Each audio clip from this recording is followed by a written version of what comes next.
Good morning, fifth grade online learners. Today is December 15th, 2020.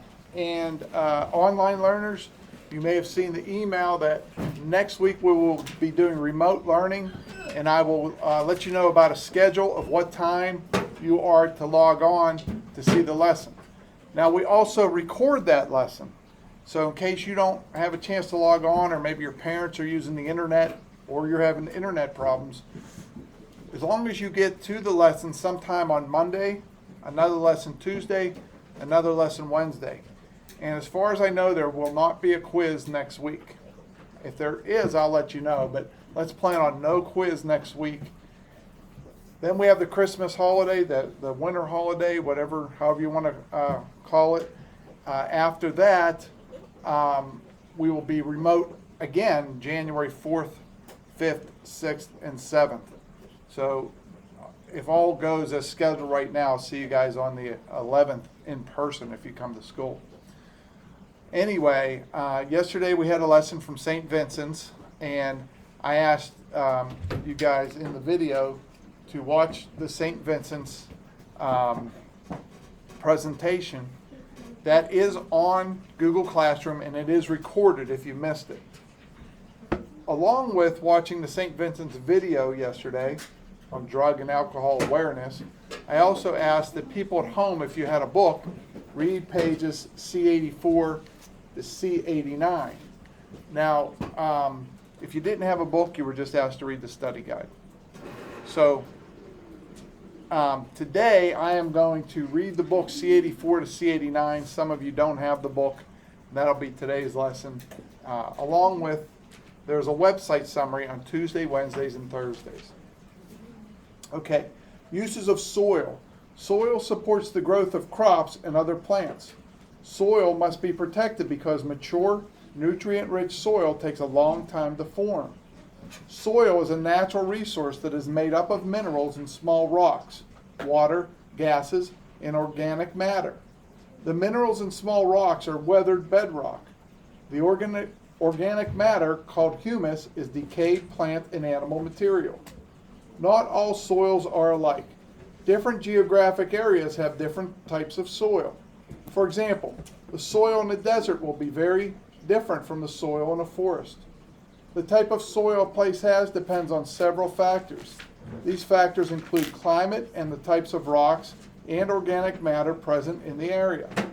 The size of the particles in soil may describe the soil's texture. Study the types of soil shown below. How do you think the quality of soil affects the plants that grow in it? So we have sandy soil, clay soil, and rocky soil. And you have to picture, what would it be like if you were a plant and you were looking for nutrients, just doing a time check. If you're looking for nutrients in those soil, you're not going to find much in sand. You might find a little bit in clay. Rocky soil, I don't know, maybe not as much. I think if I were a plant and I was trying to decide where to grow, clay would be my best bet of those three. There's definitely better soil than those, though. How soil is formed. Soil forms in a process that takes thousands of years. This process begins with weathering. As you learned in Chapter 6, weathering is the breaking down of rock into smaller pieces of rocks and minerals. If you were to dig a hole deep enough, you would hit bedrock. Bedrock is unweathered rock beneath the soil and other loose material on the Earth's surface. As the upper part of the bedrock weathers, it breaks into smaller pieces. These pieces eventually become part of a mixture called soil. Soil that forms from the bedrock beneath is called residual soil. Sometimes the soil in an area has minerals that are different from those in the bedrock below. This soil, called transported soil, has been carried from some other location by wind and water.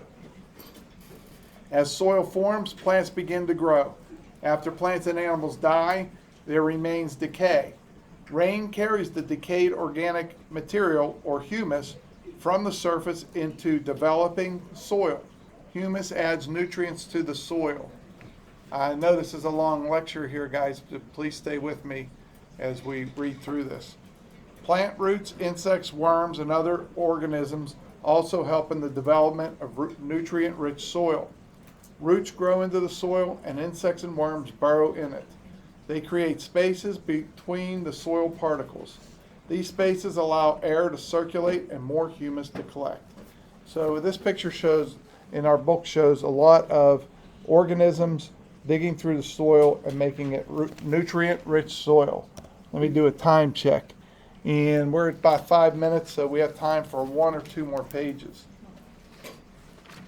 Like I said, everybody in class, I appreciate you hanging in there and read along with me. I'm now on page C86. Profile of mature soil. Over time, as soil develops, definite layers can be observed. These layers are called soil horizons. A mature soil has 4 horizons. Young or immature soil has fewer horizons. All of the soil profiles together are called a soil profile. In a mature soil profile, from the top down, the horizons are called topsoil, subsoil, parent material, and bedrock. The layers are also given letter names, as shown in the diagram. Horizon A is the topsoil. Topsoil contains humus, minerals and rock fragments, as well as insects and earthworms. This part of the soil has the most nutrients and is important for growing plants. Most plant seeds germinate or sprout in topsoil. Horizon B is the subsoil. Subsoil usually contains very little humus. However, water washes down some nutrients and organic matter from the topsoil. Some plant roots may reach down into the subsoil, and some earthworms and other organisms may be found here. In the next layer, Horizon C, is made of chunks of partly weathered bedrock. This rock is sometimes called the parent material because the soil comes from it. Below the parent material is the bedrock, or Horizon B. This thick layer of rock is the foundation for the soil. Let me do a quick time check here. And we're at about 7 minutes. Let's read at least 1 more page. Protecting topsoil. As you have learned, topsoil is the layer of soil that has the most nutrients. Plants use these nutrients in a way that is comparable to how your body uses vitamins. While the nutrients are not food for plants, they are necessary for healthy growth.